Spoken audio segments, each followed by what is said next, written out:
All right, we want to take you to Vancouver, BC, where the Health Minister, Adrian Dix, is making an announcement. Let's listen in. And the increasing complexity of patients' health needs. It's a situation that requires actions, and we're working with the doctors of BC to enact transformational, long-term changes to the way primary care is delivered in our province. It means actions to retain and attract more family doctors. It means action to ensure that British Columbians have access to high-quality primary care when they need it. It means action to work with doctors of BC, family doctors, and other partners to find and put in place the solutions that work for all. Working in close partnership, we are doing just that, finding solutions that will provide not only immediate relief, but solutions that will last into the future.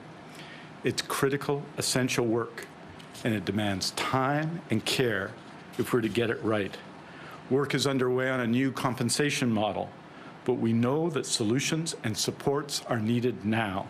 So today, the Ministry of Health and the doctors of BC are delivering $118 million in interim funding to support clinics and family doctors right now. The $118 million in interim funding for family doctors throughout BC will help them ensure their patients have continued access to primary care services. This action will help stabilize our primary care system. It will ensure that family doctors can maintain their practices. And this action will ensure family doctors can care for their patients as we work together on long-term solutions that renew, build, and strengthen primary care in our province.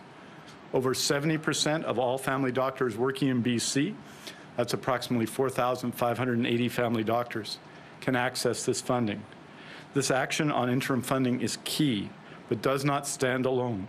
It is one part of a multi-phased approach to protect and improve BC's healthcare system in the short and longer term. Today's announcement is one of many solutions that we're working on together. Our collaboration with the doctors of BC will see us develop a new physician master agreement and compensation model for longitudinal family doctors, an agreement we will announce later this year. And as we work toward this solution, action is ongoing.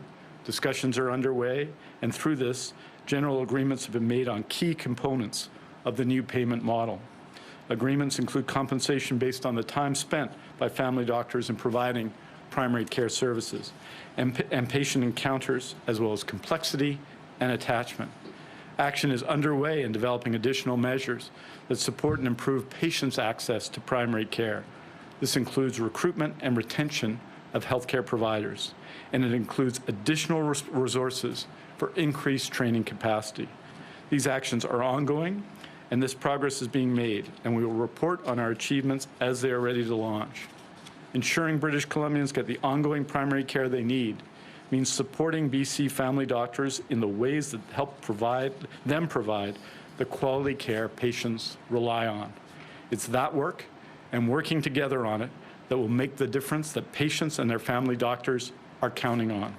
And now it's my pleasure to introduce Dr. Ramnik Dosanjh, President of the Doctors of BC, to the podium.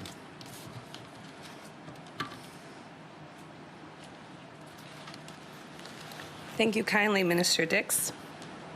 I also would like to acknowledge the land that which I'm speaking on, the unceded territories of the Coast Salish, Musqueam, and Tsleil-Waututh nations. All right, you've been listening to an announcement made just there by the BC Health Minister, Adrian Dix.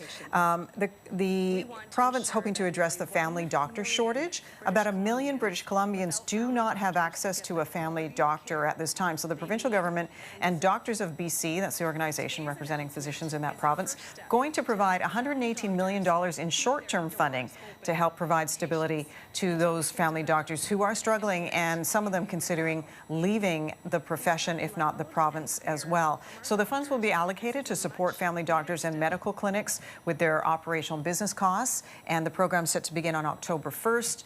Will only be available for 4 months, which will end on January 31st. So kind of a stopgap measure is what we're hearing here. Adrian Dix also saying he'll be announcing a new compensation model for family doctors in the fall. We'll go back to that press conference if they do start to take questions. Meantime, a historic nomination